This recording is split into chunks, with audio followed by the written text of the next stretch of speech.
Apakah Jadi itu yang dianggap sholat? dinamakan hakikatnya itu seperti apa? Hakikatnya adalah ketika manusianya inna lillahi wa inna ilaihi rajiun. Maknanya al-insanu sirri wa ana sirruhu. Kembalikanlah kerahasiaan manusiamu bahwa diri manusiamu itu hanyalah makhluk. Makhluk itu bukan pencipta, makhluk itu yang dicipta. Jadi selayaknya lah hanya Allah yang memerankan kita, hanya Allah yang mengaktivitaskan kita. Itulah sholat yang sebenar-benarnya sholat. Meskipun kita sholat 5 waktu, kita tak merasa mampu untuk melaksanakan sholat 5 waktu.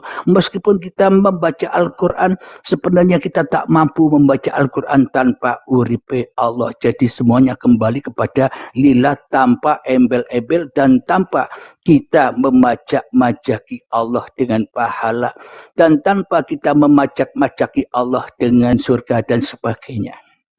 Karena hanya milik Allah. Ngapain kita majak-majaki Allah? Ya enggak?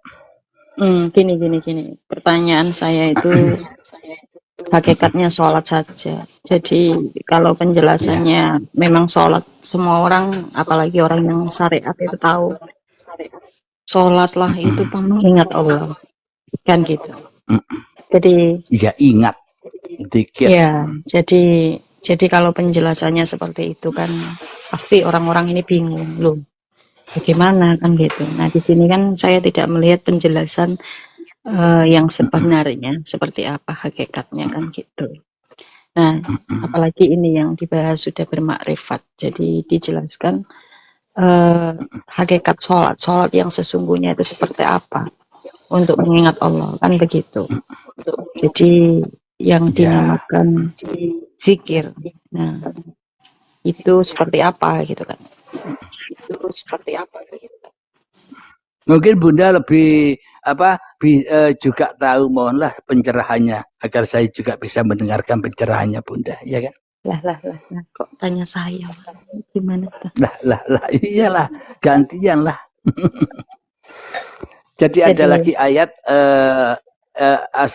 inna sholata tanha anil fahsya'i wal munkar.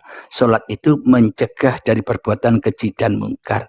Jadi perbuatan keji dan munkar itu selagi masih ada manusianya, ya fahsya wal munkar terus. Meskipun manusianya melakukan apapun. Kenapa? Karena manusianya masih jadi Tuhan di dalam hatinya atas segala aktivitasnya. Akan tetapi bila inna sholata tanha anil fahsya'i wal munkar, bila manusianya sudah sebenar-benarnya sholat di sisi Allah, yakni selalu mengingat Allah daripada mengingat diri manusianya, maka manusianya akan terhindar dari fahsya wal munkar, terhindar dari diri manusianya. Lanjut Bunda, silakan.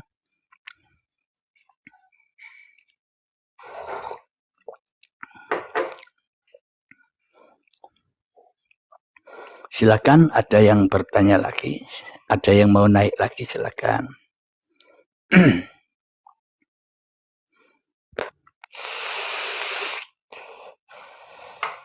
Kemana Bunda tadi?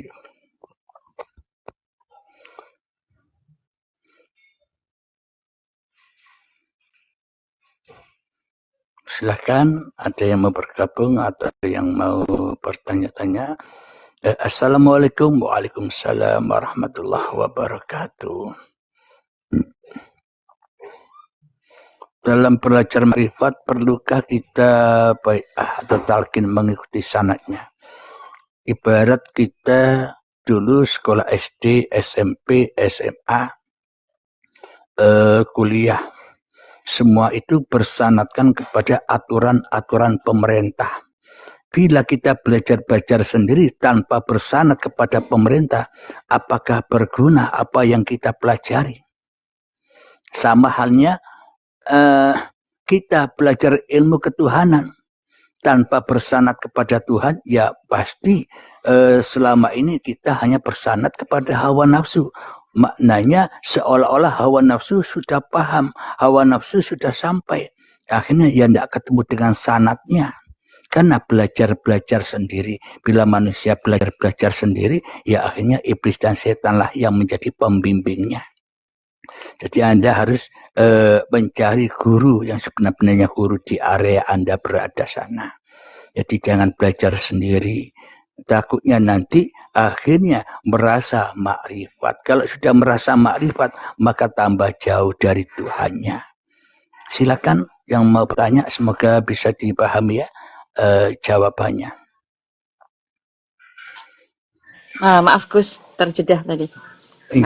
Ini terjeda. Sinyal mungkin. Silakan. Tadi ada WhatsApp. Jin. Jadi luar biasa memang. Jadi kalau sholat masih diaku-akuin ya memang itu nggak tahu apa yang disembah. Bukan sholat. Tapi bukan sholat Bunda itu Bunda. Oh bukan sholat yang diakuin. Terus apa? Sebenarnya sholat ini maksiat. Sebenarnya sholat ini untuk siapa sih Pak Gus? Kalau menurut jenengan?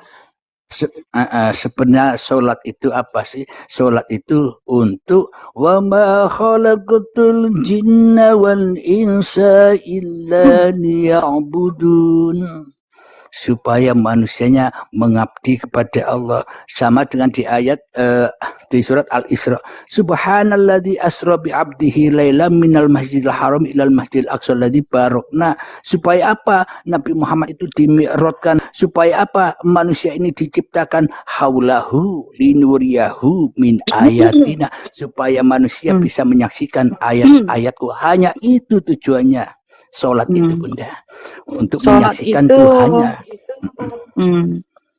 Sholat itu yang dipersembahkan ini apa? Yang tempat untuk menyembah namanya apa? Yang disembah ini apa? Sudah? Sampun. Hakikatnya bukan menyembah-nyembah ala hawa nafsu selama ini ketika kita melihat orang menyembah. Hakikat menyembah dan mengabdi itu kembalikan amanah-amanah hidup dan badan yang bukan milik kita ini loh, persembahkan bahwa ini bukan milik kita. Itulah yang dimaksud menyembah, mengabdi dan sholat itu Bunda. Sehingga Allah yang bersahadat kepada dirinya sendiri dan Allah bersahadat kepada semua ciptaannya. Jadi maknanya seluruh manusia ini sudah ditajalikan oleh Allah. Berhubung manusianya masih mengaku-ngaku jadi Allah, jadi penguasa, manusia tidak sadar bila Allah sudah bertajali sejak dari tanah dulu sampai jadi tanah lagi. Begitu benar. Berarti yang dipersembahkan ini apa tadi? Maksudnya gini loh. Yang pertama yang dipersembahkan ini apa? Kan sembahyang gitu kan pasti aja sembah iya, menyembah. Sembahyang. Jadi sembah menyembah berarti yang dipersembahkan ini apa? Tadi kan disampaikan iya. Seperti tadi yang dijelaskan yang dipersembahkan. Terus tempat penyembahannya itu namanya apa?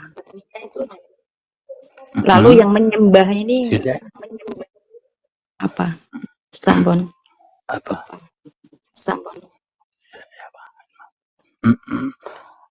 Di dalam menyembah pasti ada yang menyembah dan ada yang disembah, ya kan Bunda? Nah, yang dipersembahkan mungkin ini kita apa? Bisa menyembah. Ya, sebentar dulu tentang kita menyembah. Bagaimana mungkin kita bisa menyembah yang disembah tidak ada, gaib. Katanya Allah Maha Gaib. Ya bagaimana mungkin kita bisa mempersembahkan diri kita kepada yang tidak ada.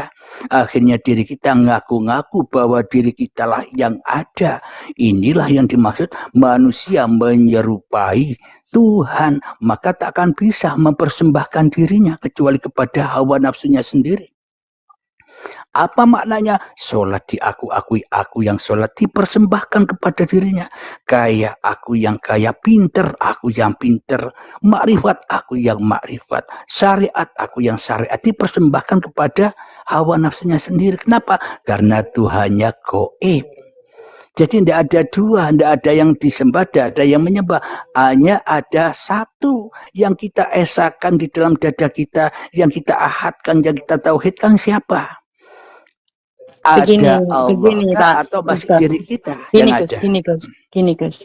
Iya, tempat persembahan ini kan tadi yang dibahas adalah kan saya belum nemu jawaban gini.